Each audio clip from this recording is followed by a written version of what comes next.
भूषणगड तालुका खटाव येथे कौटुंबिक वादातून एका व्यक्तीने वृद्ध दाम्पत्यावर कुऱ्हाडीने मारहाण करून गंभीर जखमी केल्याची घटना शुक्रवार दिनांक 29 मे रोजी रात्री घडली। या प्रकरणी औंध पोलीस ठाण्यात गुन्हा दाखल करण्यात आला असून आरोपीला ताब्यात घेतले। आरोपीस सोमवारपर्यंत पोलीस कोठडी सुनावण्यात आली आहे। याबाबत पोलिसांकडून मिळालेल्या माहिती अशी की विशाल लालासो जाधव उर्फ गोट्या रनर भूषणगड तालुका खटाव याने फिर्यादी शशिकांत बबन पाटोळे याच्या आई वडिलांवर घरात घुसून हल्ला केला।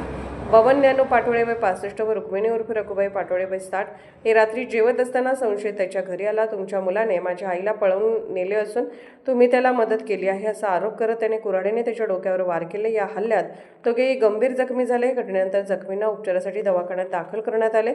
शशिकांत पाटोळे यांनी दिलेल्या फिर्यादीवरून औंध पोलीस ठाण्यात संशयिताविरुद्ध गुन्हा दाखल करण्यात आलाय। अधिक तपास पोलीस उपनिरीक्षक AL शिरोळे करत आहेत।